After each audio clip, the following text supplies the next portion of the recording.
All righty. So welcome everyone to the Collaborative Mentoring webinar series, and thanks for joining us today. Today we're going to be talking about motivational interviewing. I'm Monica Mendoza from Mentor Indiana, and I'll be facilitating today's conversation. So before we get into the content, a couple things. We want you all to have space to share your voice and questions, so please use the Zoom chat just to participate, say hi. Minnie just said, welcome to everyone, so we'd love to see your voices there. And then if you have specific questions, there's actually a Q&A button to ask those questions. That way they're all sort of in one space for us to organize for the panelists at the end. Minnie from Mentor National is going to collect them, share with our panelists. We may not get to all the questions, but don't hesitate to reach out to me or Minnie after this session for any follow-up. So I'm going to keep on talking, but you should see a poll pop up on your screen so that we can see who all is here with us today. You can see what our representation looked like for 2020 on the slide, both geographically and in terms of the size of mentoring programs here. We do recognize heading into our topic that all of you will have unique individual needs. So please don't hesitate to ask the questions in the Q&A box as we go along, like what does that look like if we live in a rural area? Or what would your advice be to a brand new development director? We hope to be able to answer some of those at the end as well. So and then we'll have a couple more questions at the end as you leave the seminar. So just stay tuned, please.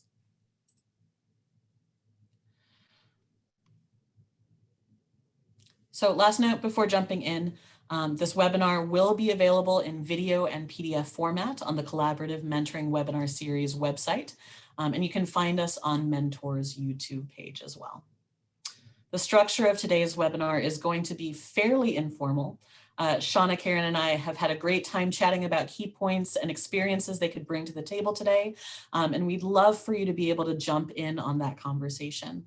As your facilitator, I'll go through some broad overarching principles of motivational interviewing, and then I'll direct a question to one of these ladies to start us off, and we'll chat back and forth. So just a little background as to why we're having this session today. Before Mentor Indiana, I worked as a teacher, first in Texas and then inner city Chicago, and then I moved to working in a mentoring program here in Indiana. And it became clear to me that when working with kids, when working with families and just about anybody, you can have these great programs and resources and ideas, but if you can't convince someone to take advantage of them, you're just not able to do the work you hoped that you would be able to do. So as the proverb goes, you can lead a horse to water, but you can't make it drink. So my hope today is to talk about a couple ways to encourage that horse to drink. And I wanted to ask a couple voices outside the mentoring field, an educator and a nonprofit fundraiser, to enrich the conversation from their perspectives. Both have had experiences with motivating and influencing others, and both have takeaways relevant to the work that we do now, working with youth and funding the organizations that serve those youth sustainably. Our end goal is for you to be able to walk away with some key points on motivational interviewing and some resources and tools for further study. So here's a little bit about the four of us, just to learn a little more about our guests today. I'll do a little ice melter. While our panelists are introducing themselves, if you all could please go ahead and finish the poll questions we presented a couple slides ago, we'll get to see who's here. And then please also feel free to say hi in the chat. I appreciate that some of you have already started that. So Shaunna and Karen, as you introduce yourselves, please feel free to share a little bit about your background and professional life.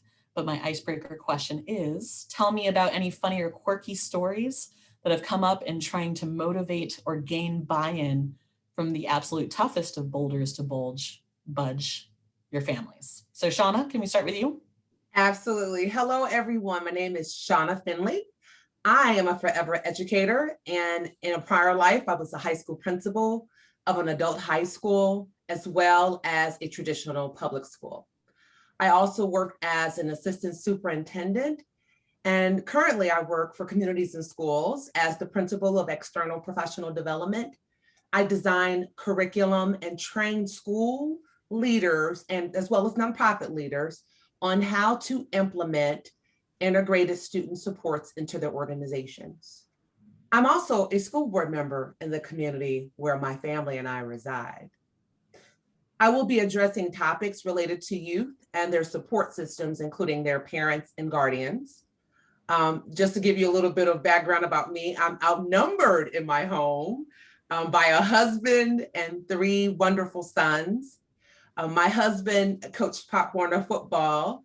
He coached all 3 of our sons' teams. And I was always the team mom, mostly, specifically for our middle and our youngest son's teams. And being a team mom, if you've ever done that type of work, it's hard. It is a hard job. The paperwork to collect, the constant communications about practices and games and dress warm, it can make it feel like it's a full-time job.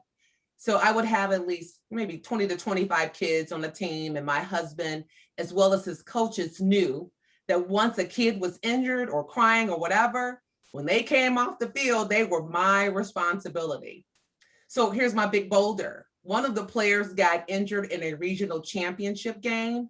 He was on the sideline, and he was the key player, and he was on the sideline with me, and one of the coaches, my husband specifically, came to see if he was ready to come back in. I gave the look. I gave him the Leave look. that kid alone. I don't leave that kid alone. Look, I just look and look, just go. So the look of let this 9-year-old sit here and get himself together. That was the look. So my boulders know me well enough to know that when I'm going to have my way, because it is more than likely the best way. Well, I will, full transparency to all of you out there, this webinar will not be covering how to achieve Shaunna's look today. That one you might just have to pick up through observation or maybe follow up, but hopefully some of the tools will be good. So awesome. Thank you, Shaunna. How about you, Karen? Hey, everyone. My name's Karen Eller, and I have spent the bulk of my professional career as a nonprofit fundraiser. So I've worked for nonprofit organizations of all sizes. I've worked for large international organizations where there are armies of fundraisers out in the field collecting money.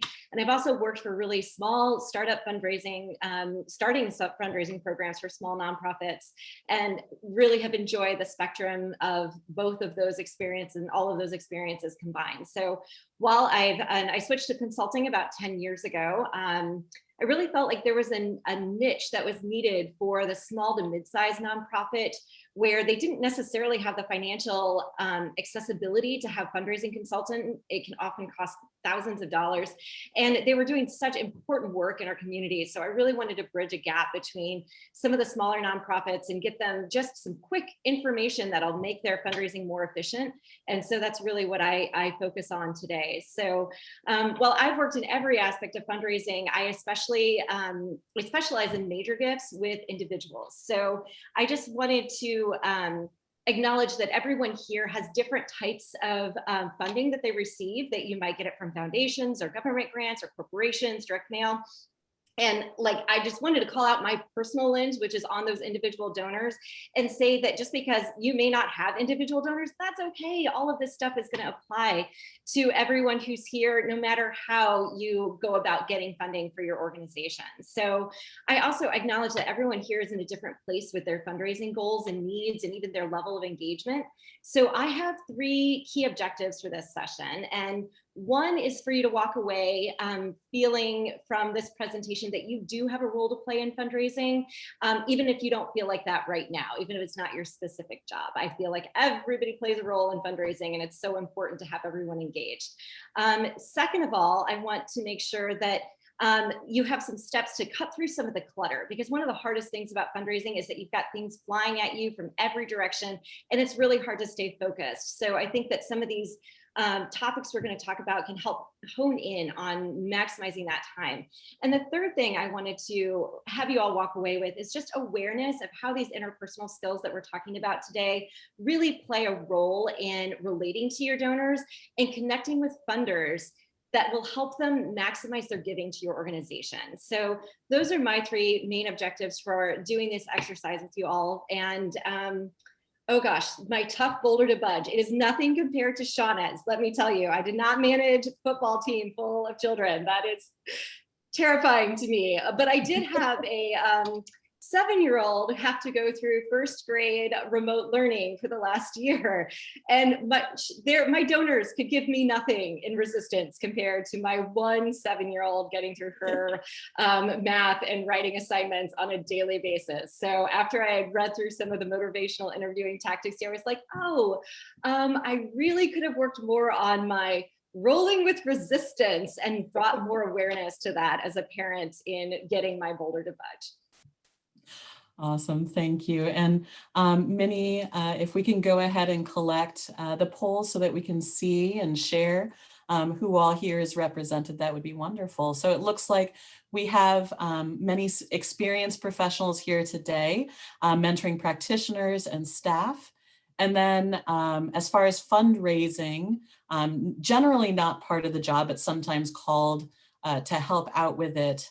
And then just funded by a mix of all the different types of fundraising above. So thank you so much for sharing that. And we hope to have a good mix of things that are useful to you guys here today. So before we get into sort of the bulk of this, let me make sure that we all sort of are on the same page about this term that we've been throwing around, motivational interviewing. What is it? So it's an effective way of talking to people about change. For any of us who have worked with youth or staff or the general public, or really any other human being, it's really not that effective to go up to someone and say, like a teen, and say, you know, Sean, I think you need to stop hanging out with the friends you have and just really focus in on going to bed earlier and studying your math. Like best case scenario, Sean goes to his room and like really thinks hard about the things that you said and tries for a week and then maybe slips back into his old habits. Middle case scenario, he kind of ignores you. Worst case scenario, you sort of learn about the breadth of Sean's vocabulary you didn't really maybe want to know about, right? The ideal approach that we're going to discuss today involves using open-ended questions to learn more about Sean, why he does what he does, helping him to feel that he is in a non-judgmental space, and ultimately acknowledging that it's up to him to create real lasting change in his own life, if he wants to, and letting go of that control that's tough when we want what's best for our children and for our families.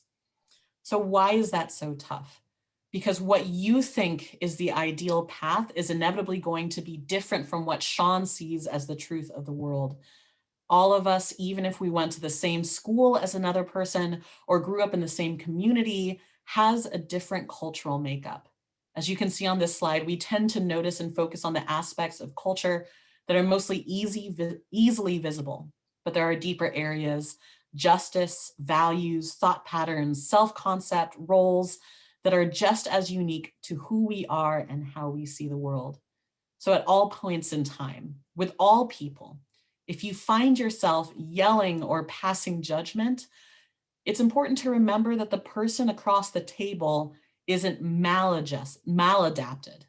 Every human behavior is simply an adaptation and a formulation of the deep underpinnings of an individual's culture. So enough of me talking. We're going to go ahead and start hearing from our experts. So I'll generally structure some of these guiding questions along 4 tenets of motivational interviewing, but please bear with us if our conversation bounces around. We will want to leave room for some discussion. So Shaunna, we're going to start with you. I feel like when you're working with youth, it's very tempting to build and direct programming based on where our hearts lead us. Can you speak a little to the self-control required to focus on our efforts, most towards what's most important? Absolutely. This work is hard. It is really hard for us, especially when we're working with youth, when we see opportunities for them to be at their best, right? But we need to make sure that we're getting feedback from youth on what will best meet their needs and then build programs to support them. So some ways that you can get feedback, you can definitely survey the youth to get feedback on their needs, or even organize a focus group meeting to hear what they have to say about their needs. And when you have these focus group meetings, you guys know the drill. Be sure to feed them if you host one. This will definitely go a long way with our youth. Some pizza, some chips, and all the other good stuff. Some nice Coca-Cola to keep them alert oriented, but do all of those good things. And the other component to this is we should also find ways to include parents in this conversation. So if an opportunity presents itself, survey them as well. Host focus group meetings and feed them too. We're going to do something though different for them, right? We'll have a little spread or something, but definitely make sure that you're inviting parents and giving them an opportunity to speak about programs and supports for their students. People like to be heard and they want to be included in the planning process if we offer them a seat at the table. So that is extremely important that we at least open the doors to invite that, give them a seat. And then regarding self-control, having been a high school principal of an alternative school and a traditional public high school, as well as an assistant superintendent, on the surface, youth may appear to be defiant and disengaged when we work with them. But if we take a pause and dive deeper, they may have additional stressors in life. And this is where motivational interviewing skills are super important. So let's talk about some of those skills. The best method is the use of the OARS process, which is open questions, affirmation, reflective listening, and summary reflections. This basic interaction technique and the skills should be used early and often when working with our youth and their parents. So here's my example. Look at us right now. We are all in a pandemic. And as educators and youth serving professionals, it is important for us to maintain self-control as well. We must make sure we are focused on what is best for youth and not best for our programs right now. That's not the important thing. Do not get caught up in the chase the money cycle. We need to build programs with specific goals in mind to support our youth and their families. And when we're writing these goals and putting them together, they should definitely be written in the SMART method, which stands for specific, measurable, achievable, realistic, and timely. And then relate this SMART goal to an overarching outcome with input from our students' voices. And so thinking about our youth right now, socially, emotionally, and academically, our students are struggling across the country. For example, they're struggling socially. Some would say due to the lack of engagement with peers or caring adult right now. They are struggling emotionally. Some would say because rites of passage activities are limited, like no prom, no in-person graduation, school sporting events have been canceled, competitions they would have had for participating in groups like robotics, debate club, art club, culinary arts competitions are not like they were in the past, or even how the students would desire them. And then academically, some of our students do not feel as prepared for the next grade or even post-secondary education or life after college, because we're talking about this group of kids too. Most K through 12 students will be socially promoted. It's the truth. I'm just going to call it what it is. So my question to us as groups working with you, how patient will we be as educators and youth serving professionals to help them navigate the sense of hopelessness and being limited? As professionals, we must make sure that we're collecting data and set individual goals to help our students. We should set them up with tutoring, counseling, mentoring, anything that they need. But along with these things, we need to also implement plans, monitor those plans, and adjust them to meet the students' needs.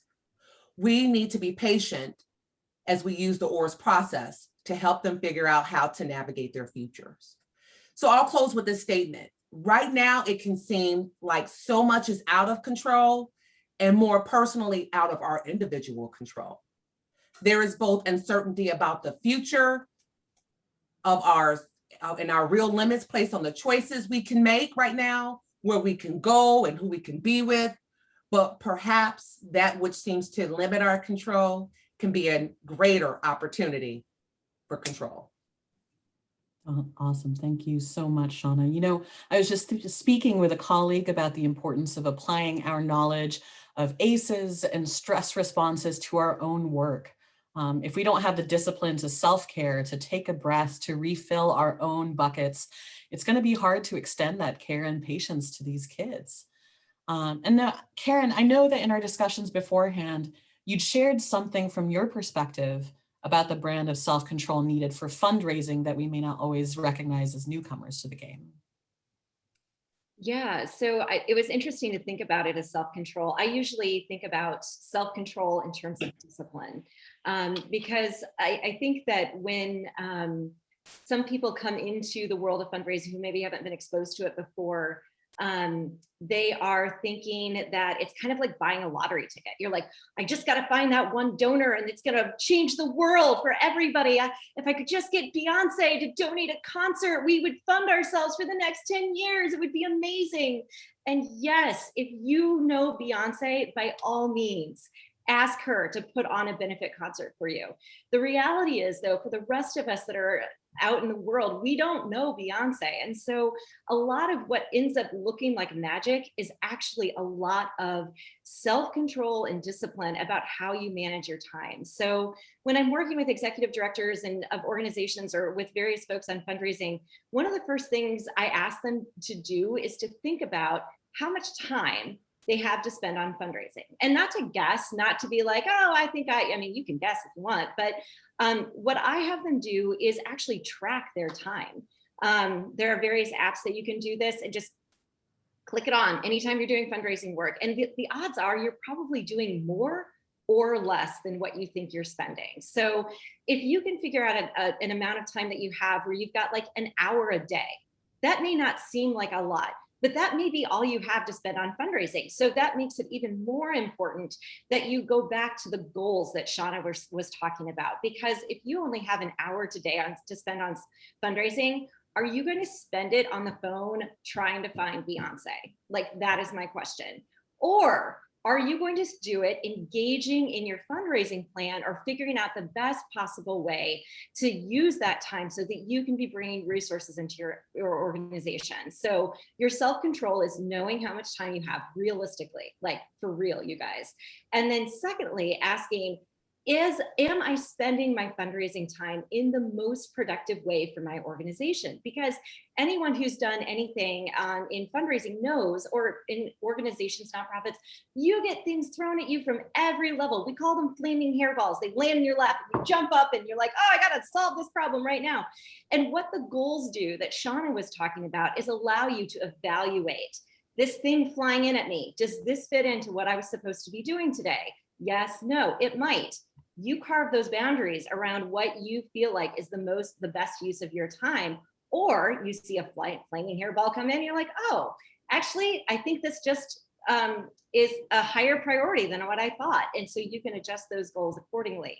But if you don't have the self-discipline, the self-control to manage your time around where you're focusing your fundraising efforts, it can feel very chaotic and very like you're spinning your wheels. So there's this adage that someone told me early on in my career, and it always stuck with me, that said to plan your day daily, your week weekly, your month monthly, and your year yearly.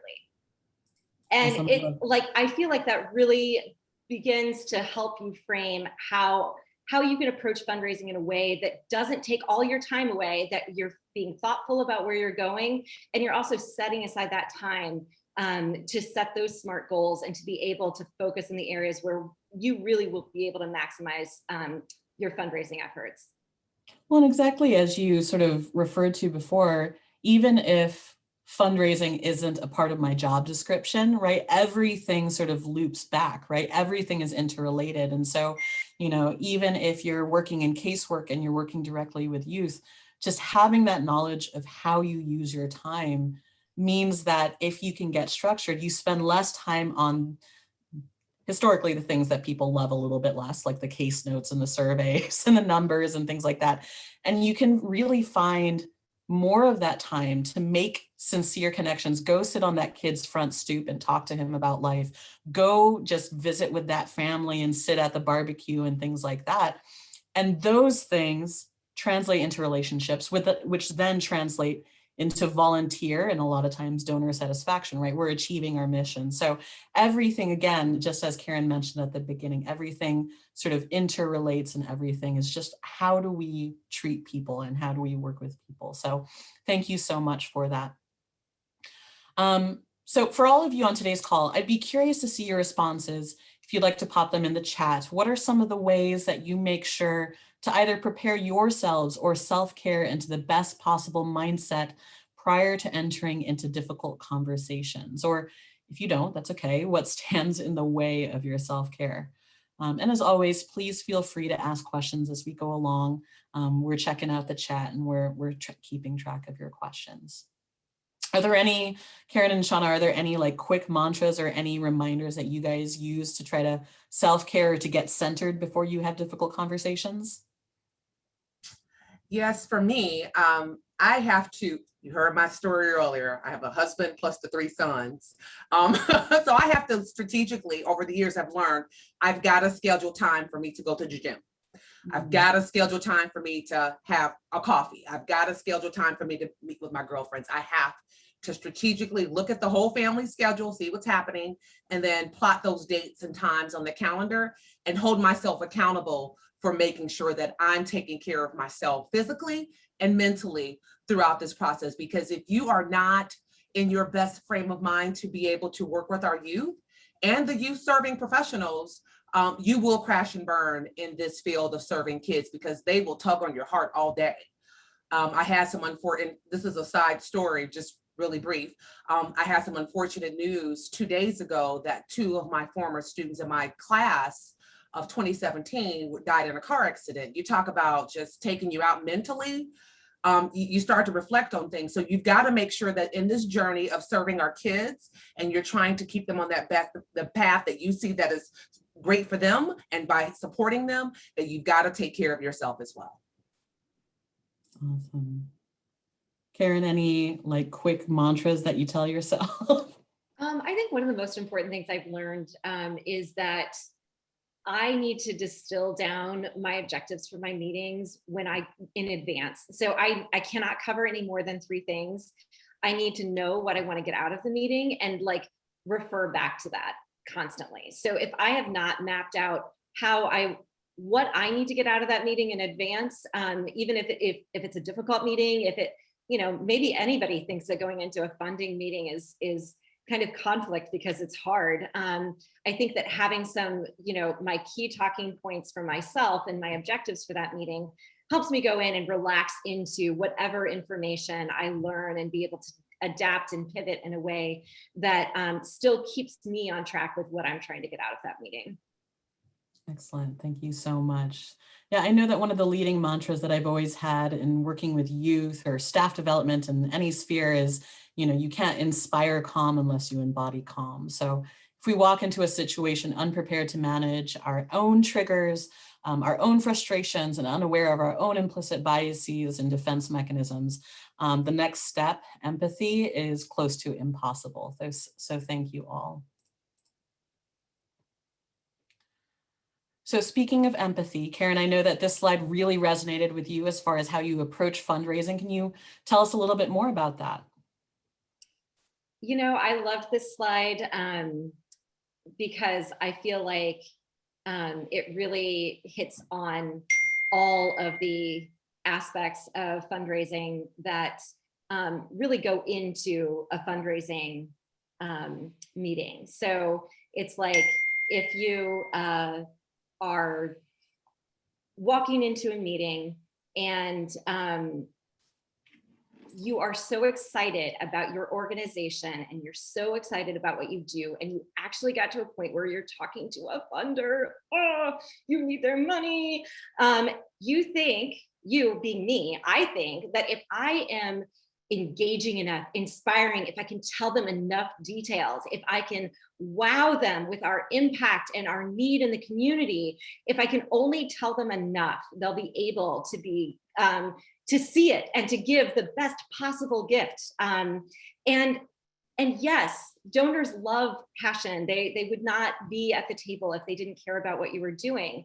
But the problem is that part of the reason of your meeting with a funder is less about you telling them all about your organization and more about listening to why the donor is there in the first place. So those tenets about listening and open-ended questions, those are the bridge builders for creating this relation and building this relationship with your funder. So this can be a reframe for people. If you think your meeting is about you, it's actually not. It's about them. It's about you and them and building that bridge together. So, and it's just good to remember that. And one of the things, again, to like assuage your fears or calm down before going into the meeting, write down the questions you want to know about the donor, write down open-ended questions. I don't think we're really, especially being locked down in the pandemic all this time, I don't think we've kind of forgotten how to engage with people in a normal way. So, think about some open-ended questions you'd like to know, because a lot of people think about going into donor meetings and they think they know why the donor is there. They make assumptions about why the donor is there, but you may or may not have assumed correctly. And I think that's kind of the point of these questions. They could be there because a friend asked them to meet and they're doing kind of a trade with their favorite pet nonprofits. Like, is that the best thing for you? I don't know. Does it matter if they still give you money? No, it doesn't. Like, they're still going to give you money, but you might redirect how you approach that if you know that the donor is there because they're looking for an organization that they will leverage their gift the furthest in the community. It's not necessarily about the mission. It's about how the money is being spent. You can't know that until you've asked some of those questions. And if you lead with those kinds of open-ended questions, how did you get here? How did you get introduced? Tell me what you know about our programs. Tell me what inspired you to be here. All those kinds of things get you to a point where you can think about what your programs are and what you've heard from your donor and start to build those bridges closer together. So, you're not giving them just a flat pitch on what your organization does. You're really talking about it in terms of a way that they can understand it and that they can really relate to how they can connect with you and have an impact on their community.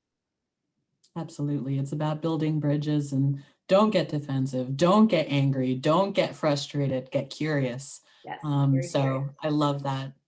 Shaunna, in applying this idea to youth, ostensibly the reason they're a part of our program is so that they can achieve success or make a connection. And yet I feel like sometimes if we try to listen to what they want, what they say that they want, the things they want are the exact things that are standing in the way of their success or their actions, maybe making their mentoring relationships more difficult.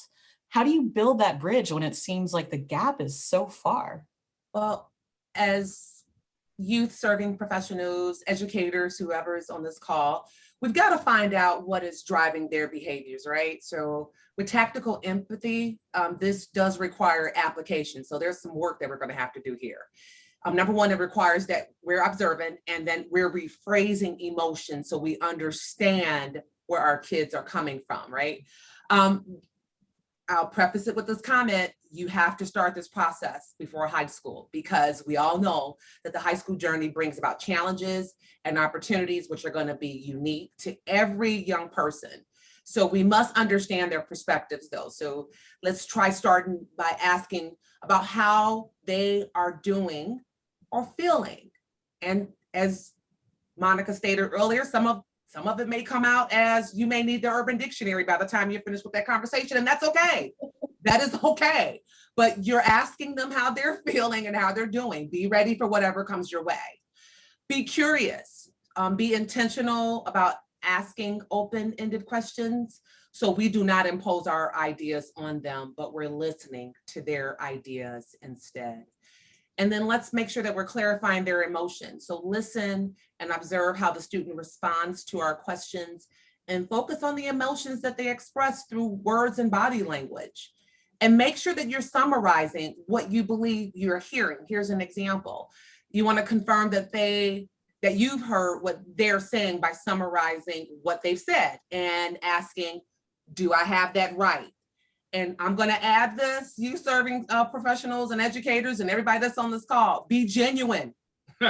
Because our kids, our young people, they know if you genuinely care about their situation or not.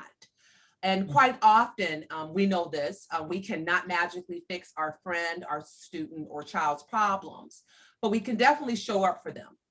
We can listen to their stories, validate their feelings, and say, I hear you saying this, and I'm sorry you're going through it. I'm here with you, and you're not alone. And I can tell you this, all right, from experience. This is what I'm sharing with you. We will also need to help them grind and stay connected to us. So we're gonna have to be in their face. You're gonna have to chase them. It is what it is, but that's what's gonna happen, right? In some situations, not all. And this will be probably a heavy lift when, not if, when a student in high school comes to you and says they're gonna drop out. I've had to deal with that way too many times. They want to drop out of school. So what do you do in that situation? You need to step back and take a deeper dive as to asking them why they want to drop out of school. Is it because of lack of credits earned, or because they're about to be a parent and now they must find a job because a child is on the way? We need to make sure we are listening and support them by solving problems in partnership. Here's my example. I know this is a touchy one, but I'm going to go with it anyway. It's about marijuana. There are a lot of states making it legal, right? However, it is still illegal in our schools and on school property, including vehicles, right? So we need to make sure we're educating our youth and connect them to the do's and don'ts regarding marijuana. They also need to understand that this could potentially impact future employment opportunities. So if we lack the bandwidth to support them on this journey, even talking about these sorts of things, we need to make sure we're assessing them and referring them to partners. If it appears as if there is an addiction, we need to help them get the help that they need. And this is not the time to abandon them. And we also need to make sure we are including their parents in on these conversations. So speaking of parents, we need to make sure that they are plugged in. Parents genuinely want their children to have a great future. I don't care what it seems like, and he or she's not involved and whatever, but they genuinely want their kids to have a great future. Sometimes things get in the way, and we need to respect where they are at this point in their lives. Because if we push too much, we could jeopardize the relationship with the entire family. I would set expectations with our parents. So at the start of our conversation, when I knew it was going to be something difficult, I would establish agreed and shared upon expectations. I would ask what is best for them. Here's an example. When is a good time to meet to talk about your child's progress in the program? That's a great start. Ask them. Parents definitely want to hear good news. I know sometimes we must share not so good news, but once you establish a rapport, you will identify the best approach to take with that specific parents. They're just like our students. We have an individualized approach with our students. They have their own individual needs. Our parents are the same way. We got to make sure we're meeting their needs as well. So have them be a partner in this process and keep to your commitment, even if they are uninterested or seem to be uninterested. Continue to share progress with them. This is their child, and you want to make sure that you are respecting them as parents. Awesome, Shaunna. So tactical empathy is about taking the self-control that we mentioned before and using it to place our own perceptions and needs aside for long enough to truly be curious and open to what the other person requires, even if it seems at first to be contrary to our belief system. Then once we really understand the person we're talking to, we look for commonalities to build a bridge between where we are and where they are. So just curious for you all to share in the chat. Are there any mindsets? Oh, and by the way, in the chat, please go ahead and choose the option, all panelists and attendees. You guys are really doing a great job as far as participating, but I think some of those comments, we are benefiting from them, but not everybody else is. So we love to see those, and thank you all for sharing your experiences and how you individually approach some of these topics. So some questions for you guys out there. Are there any mindsets that you've encountered in the people you work with that you found it almost impossible to empathize with? Why and how do you get over that, or do you? And I know that sometimes it's good to just have some key phrases that make their way into your habit that trigger this tactical empathy. So, Shaunna mentioned some, and then also, I use the phrase, what I hear you saying is, or I wonder if, right? attacking it with curiosity? Or what would be the conditions that, and just sort of keep it hypothetical. Staying away from should statements or must statements is key. And it's as key for C-level executives and staff as it is for children and teens. But it does take practice because we have our opinions for a reason. So thank you guys so much for sharing on that. At the end of the day, literally, biologically, we're wired to hyper-focus on the negative things within our scope of observation. Our brains as a species are wired for survival. We perceive threats to our lives, to our happiness, or to our reality more readily and more clearly than anything else. Yet for motivational interviewing, we train ourselves to do the opposite. Instead of the soccer coach pointing out everything a kid is doing wrong in the game, we coach on what's going right, which is tough when sometimes it feels like nothing is going right. And for those in the audience for whom words of affirmation is not a main love language, we have to work that much harder at implementing it in our practice. So Shaunna, how do you approach affirmations when youth and parent behaviors seem like nothing but negative? Or how do you do it in an authentic way? So like, we're not just complimenting their hair and then going into how they're failing everything or something like that, which is not the ideal method. Please don't do that. No, don't do that. And it kind of goes back to what I just said earlier about being genuine, right? And affirmation is definitely a key element of motivational interviewing, as well as building and maintaining that relationship with our youth. So they need to hear some positives. We don't know what situations are and conditions our students are coming from. So we need to make sure that we are really honing in on affirmation, as you just stated, Monica, especially if that's an area we struggle with. The use of affirmation definitely identifies strengths and acknowledges the efforts, especially when someone is struggling. Doesn't it make you feel good when you receive affirmation that you're doing a great job as a wife or husband, son, daughter, or even an employee? That makes you feel good.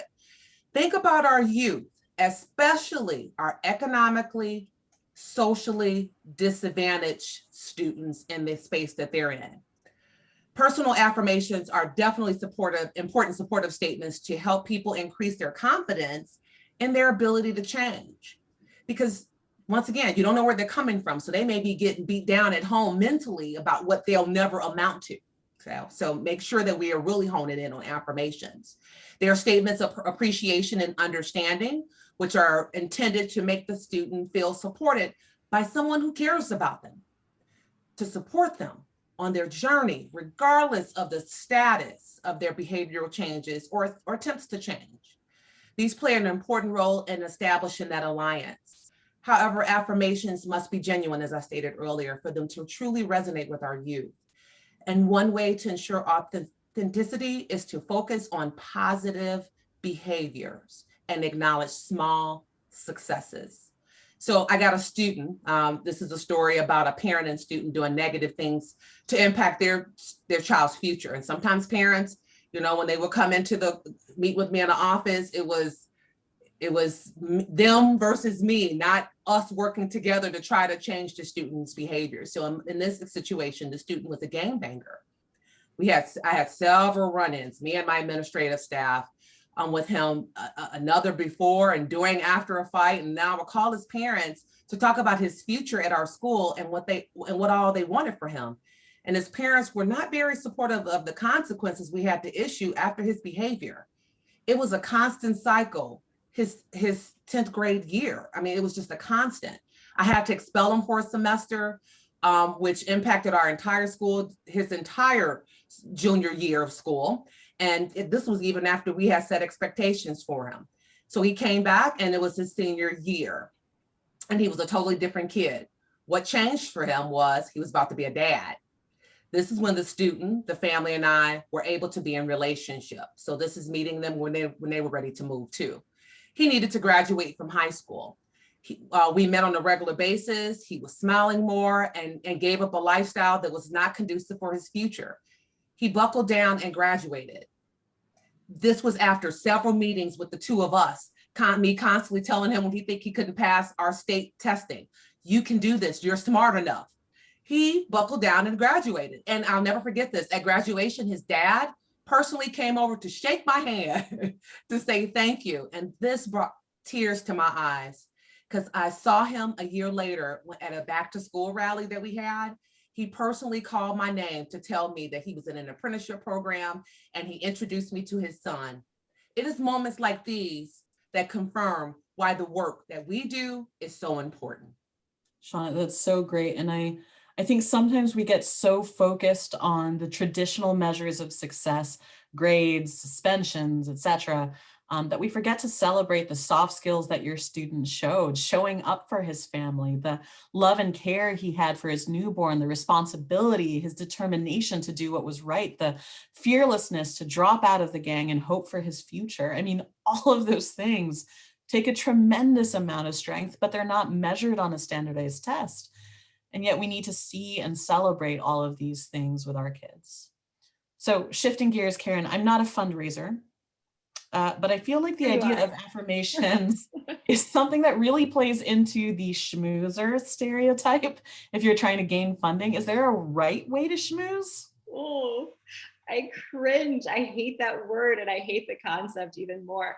I think it's because for me, it's so disingenuous. And, I have to just back up for a second and say that it took me a second, even when we first started chatting amongst ourselves as the panelists for this, to see the connectivity that you saw, Monica, in these topics. But every time Shaunna's talking, I'm like, oh, yes, exactly that, but in a very different world. So Shaunna was talking about how kids know if you're being disingenuous.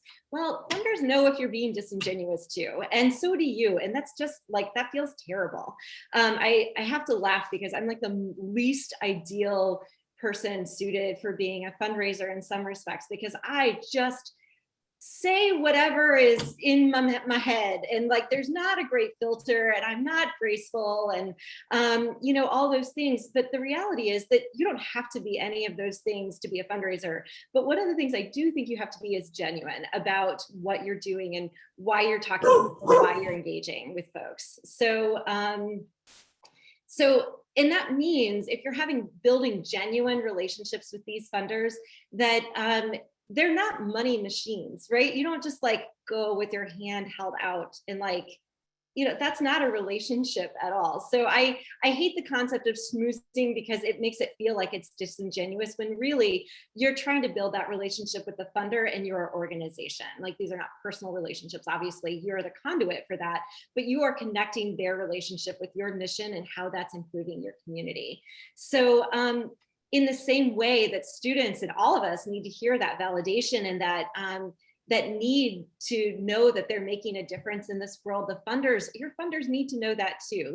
They appreciate hearing that. And after having worked with a number of funders, I just cringe, because I know there are people sitting out there waiting to get asked for money. They're just waiting. They're like, please ask me. And you think I'm crazy if I say that, but it's true.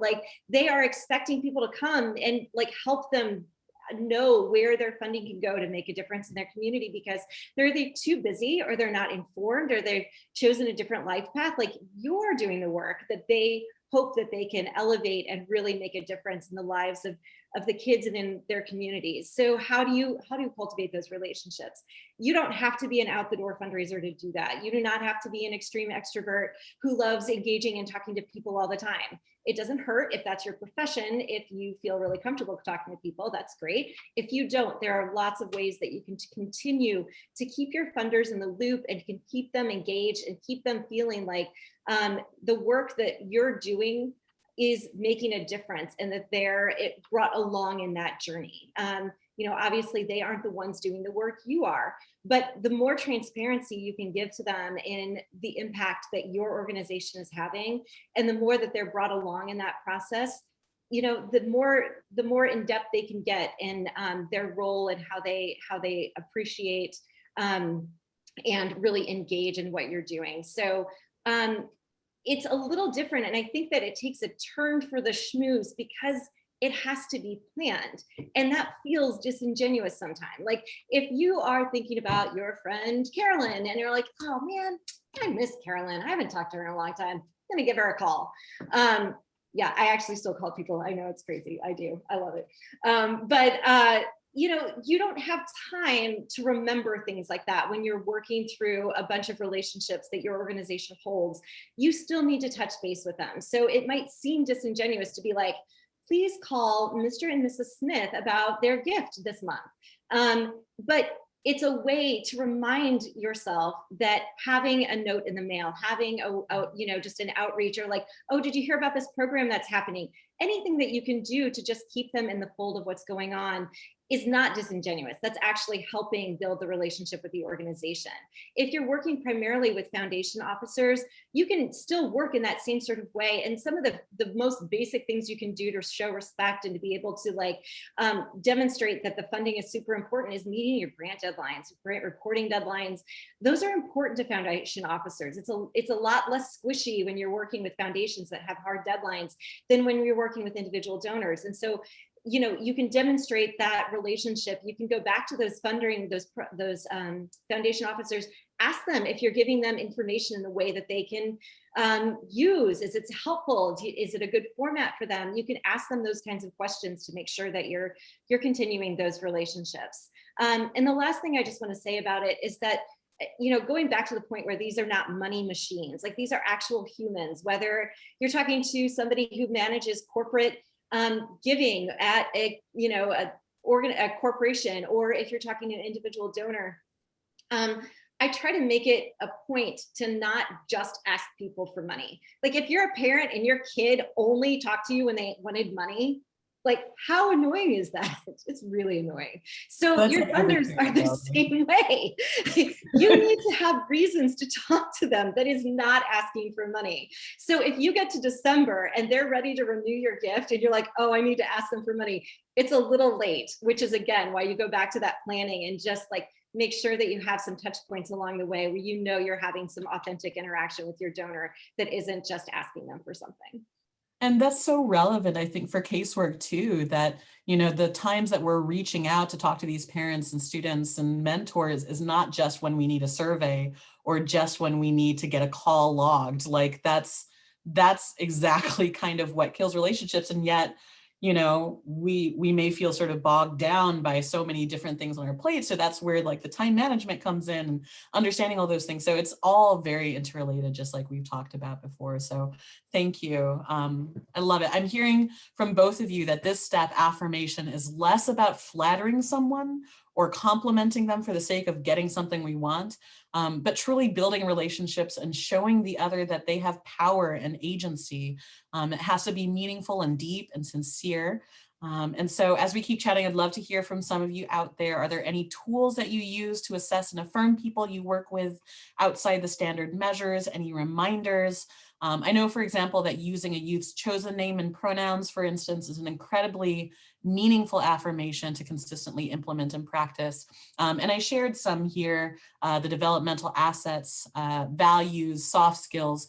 These things are infinitely more relevant to what's going to keep them in a job and keep them, moving towards their goals than, what they did on the last algebra quiz. And so really finding a way to help them to understand that they have these things is so important and that we see them. One of the most recognizable names in the game is Dale Carnegie and his often cited book, How to Win Friends and Influence People. So you can see some of his golden rules there, including the practice of adding value and seeing the true worth and importance and goodness of the other. So something that perhaps circles back to our self-control slide, because I know, some of you posted in our chat that the people that you really struggle to empathize with are the ones who sort of seem on the outside to be very entitled. And I would imagine, Shaunna and Karen, that you've interacted with both of those in any sphere. And it's so tough to try to take a breath and like calm down and then try to see the good things in that person when they seem to, maybe seem like they're taking advantage or seem entitled. So thank you so much for sharing those things. I want to make sure that we have time here to move into our fourth and final tenet, and then we'll do some wrap up at the end. The last of our guiding principles today is just to acknowledge where the person you're talking to is in their process. Something I've really grown to embrace as I've gotten older is the phrase, it's not no, it's just not now. People have to be ready to hear what you have to say. They have to be ready to change. And it's tough sometimes to gauge this readiness because people are complex creatures. Your voice isn't the only voice in their heads. So Karen, is there any science to how to gauge if a donor or funder is ready for you to make that big ask? Or how do I develop a sense for when the time is right or keep them motivated to connect with me? That's a great question. And I want to refer back to some questions I saw earlier in the chat and just make a clarifying point. I feel like this is a good place to do that. When you're getting to know your funders, and let me just start by saying, there are all these adages in fundraising. And one of the ones that you hear a lot is that if you don't know what you're asking for, you shouldn't be asking yet. And that sounds harsh, but it's like, if you're so far from your donor that you don't even have a clue as to what they might give, I mean, sure, if you're doing like a direct mail sort of ask, a throwaway, that's fine. But if you've been cultivating a major donor and you still don't know what the ask is, you might reconsider how much listening you've been doing and what kind of conversations you've been having. And the bridge that I want to build back to some of the comments I saw earlier, questions have to do with the listening to where the donor is very important. Letting the donor's needs guide the direction of the fundraising is not the bridge building we're talking about, right? So like a lot of times donors might have a very specific idea about what they want to be doing and how they want to be doing that. And that's fine. It may not be right for your organization. So part of the creativity that comes into asking funders for money is partly knowing where they're coming from and being really creative about how you get that channeled back to where you need it, because you've got buckets you need to fill and it's the reality. So you may have operating costs that you need to fill, and you may have a donor who's not said, I want to fund operating costs. So how do you as an organization make those steps to be like, well, that's what we need funded. Come on this journey with us. Let me show you why that's so important. And so there's like infinitely creative ways to go about helping lead those donors to where you are, so they're not dictating where your programs are going. I feel like that's essential to just note here. And so let me get back to your question, Monica. So your donors are expecting you to ask for money, especially with individuals. With funders, they have a schedule, they have, criteria, all of those things. So it's a little bit more spelled out. I feel like if people are curious about, their board or individual funders, that part of the problem is not asking at all. And so I've just said two things that seem like they contradict each other, right? Like, don't ask if you don't know, but don't not ask. Yeah, it's somewhere in that range. So the good news is you can't mess it up. If you are nervous about asking, just ask. Like, okay, maybe they answered right away and they're like, sure, I'll give you $100. Or maybe you ask them for $500,000 and they're like, oh, I'm so flattered. No, that's not something we can do, but maybe we can do something else. Donors are most likely not going to say a flat out no. They'll say, as Monica said, not right now. They'll say, let me think about it. They'll say yes right away. All of those things are possible answers. And the most important thing is to not let nerves get caught up in not having the exact right ask.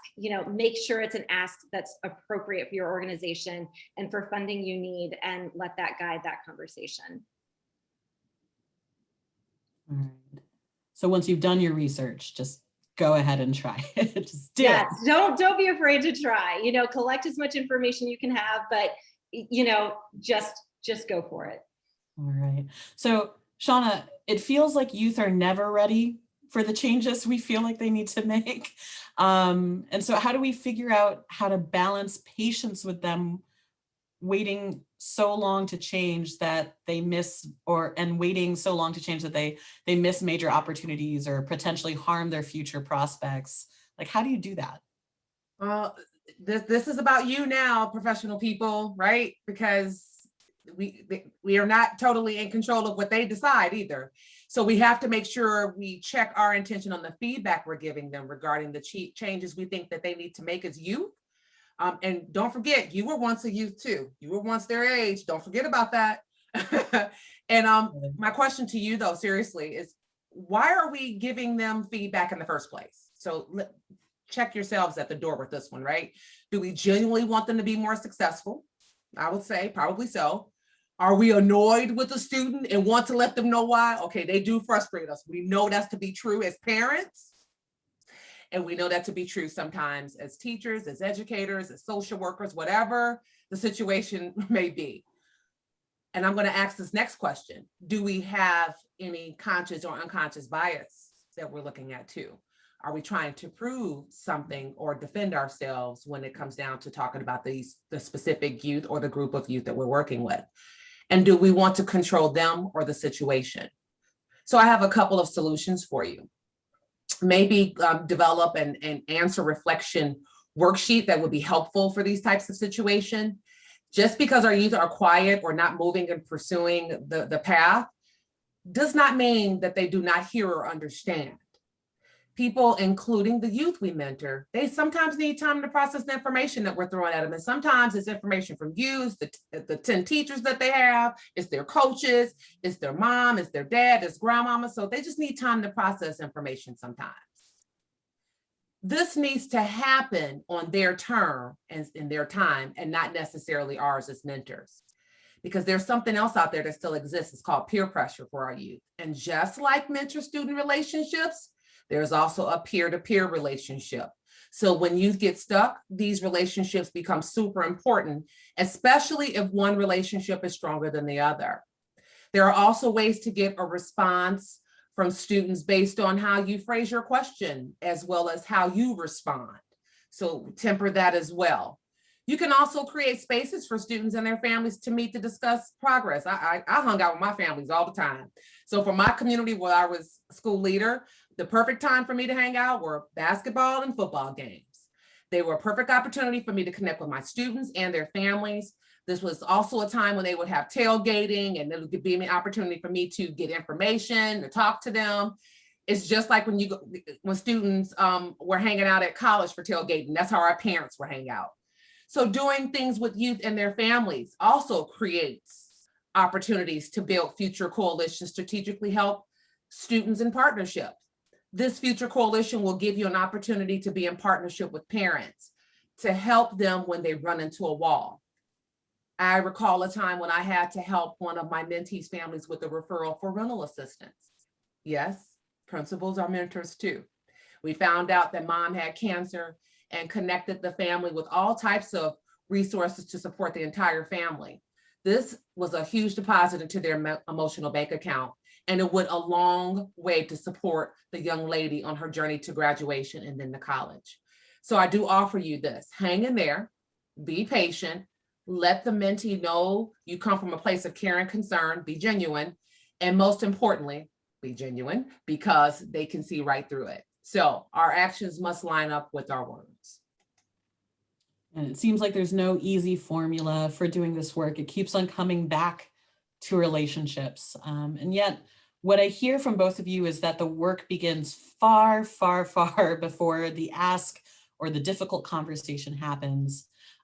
So, you know, those of you in the chat, any internal timeline for the way that you go about that, any way of operationalizing those things? Those are tough questions, but I invite you to reflect on that. And I know, Karen, I know earlier this week I heard from a local mentoring partner about her concerns regarding how to approach asking for donations when she feels like she knows the pressure that the last year of COVID has placed on them locally, and yet she also knows that because of that same timeline, sustaining her mentoring program with donations is more important than ever. So thoughts on how you might navigate that. And Shaunna, same thing here. So many of our families and kids are working extra hard after COVID just to stay afloat. How do we gauge readiness for success and graduation and grades and staying on track when they're just barely getting out of bed in the morning? You know, Karen, I know that's a long question, but any thoughts post-COVID or post the racial protests in the news, posts just 2020 in general, and for some people 2021 already? Thoughts about the last year? Sure. I think I just say quickly that it has been such a tough year. So my heart goes out to all of you who are trying to fundraise for your organizations, because holy cow, it's been tough this year. I think there are two things to remember in this climate in particular. One, not everyone was hit in the same way. So there were a lot of people who were struggling, absolutely. I think it's also, this is the hard part about the empathy, right? It's also hard to get out of your own checkbook and your own mindset and be like, oh, there are actually people out there who are still fine. And so realizing that that's still possible, not putting your own mindset of what happened to you or what might be happening in your community onto your funders is important, because some of your funders might be fine and you might be like tiptoeing around when they maybe aren't feeling the same crunch that everyone else is feeling. So the way that we get into that though is checking in with your people and just saying, figuring out where they are in the process of it and acknowledging how hard the year has been. It's just like, oh, wow, this has been a really tough year. How are you holding up?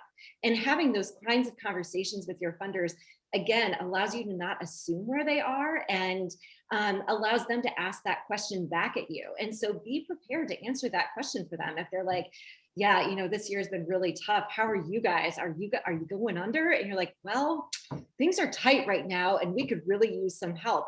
And they're like, oh, well, we can't help you financially. So what can we do? This is a great time to be creative and pivot and like have some answers that you've come up with in advance of this meeting, or say, hey, I'll get back to you if you haven't thought about it. But just make sure that you're continuing to engage them in a way that is going to get you money in. If they can't donate, can they help research funders that might be able to fill the gaps for you right now? Any research that somebody else is doing and not you, can they help write grants for you? Can they help put on a virtual event? Or there are all different ways that we can get money in the door, and this is just going to take a little bit of extra creativity until we can all dig out of this place right now. But not assuming where people are is the first step, and really checking in with them to find out is the next step in that.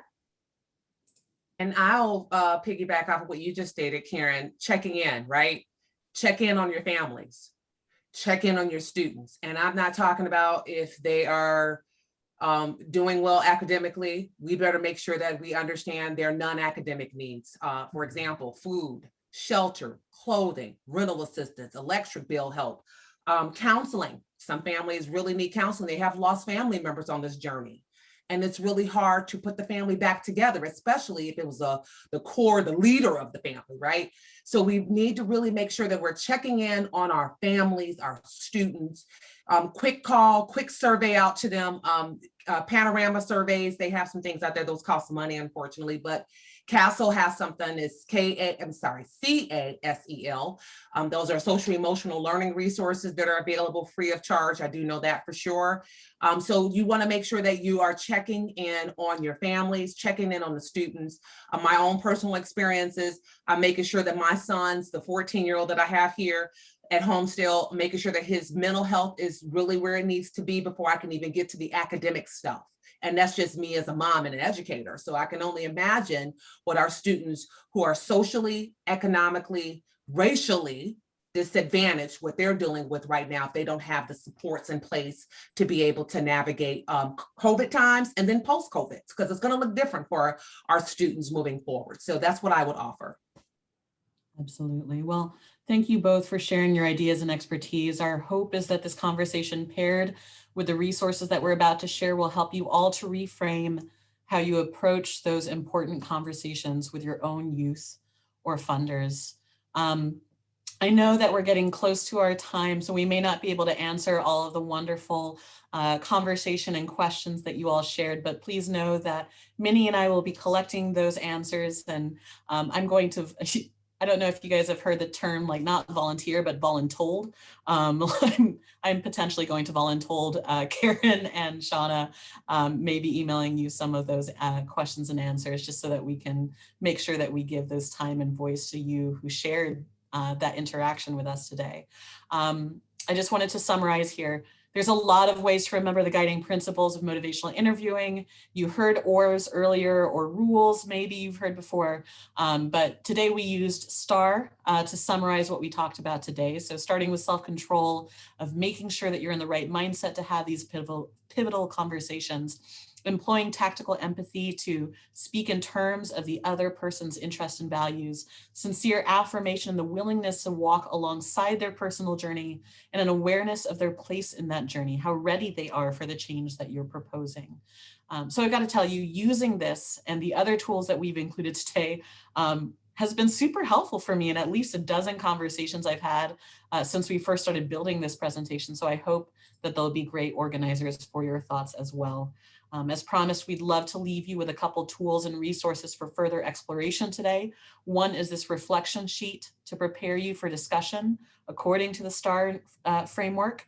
And then one of my colleagues at Indiana Youth Institute, Kevin Enders, was also kind enough to share his resources from related work he's done with tactical empathy.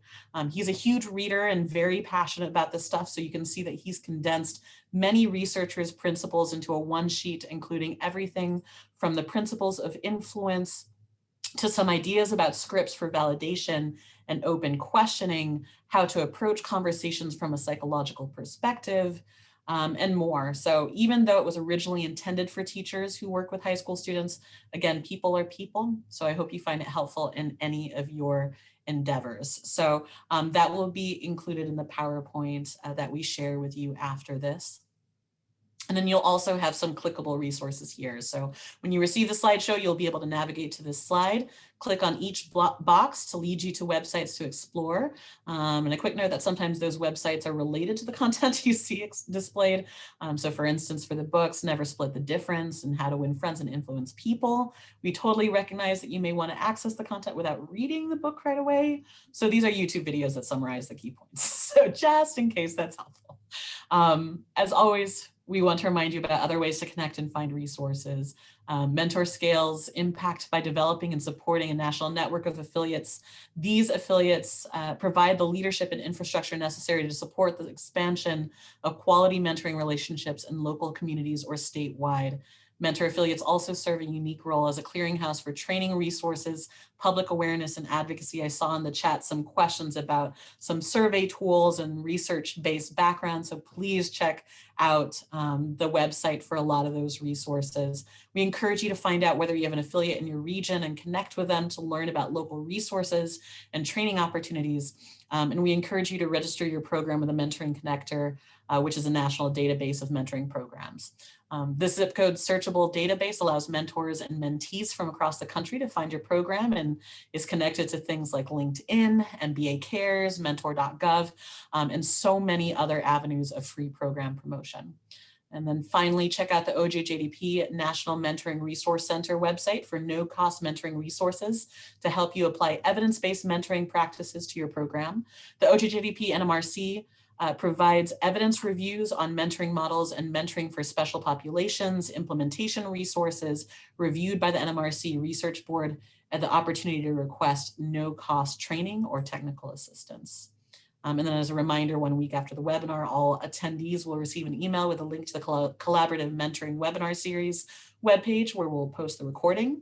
Don't forget, we want your feedback. So at the end of today's session, please answer the short survey to help us make this series even better. I am so sorry we didn't have time to answer your questions here, but again, I will be sort of following up via Mini. Both of us will sort of follow up with you guys. And then just be sure to check out the CMWS page on the Mentor website for an archive of all past webinars and information about upcoming ones. I included in the slideshow just sort of like an organized list of different links to other videos, if this is easier for you to consume, as far as different topics around diversity and equity, special populations, organizational capacity, and things like that. And then next month, please join us for May's webinar, The Virtual Delivery of Social and Emotional Learning. So thank you for bearing with me as I severely increased my rate of speech towards the end. Thanks for joining us today, and best of luck with all your amazing efforts to serve youth and families where you are. I hope that you have a wonderful day. Happy Earth Day. Happy Earth Day too. Have a good one, everybody. Thanks, everyone.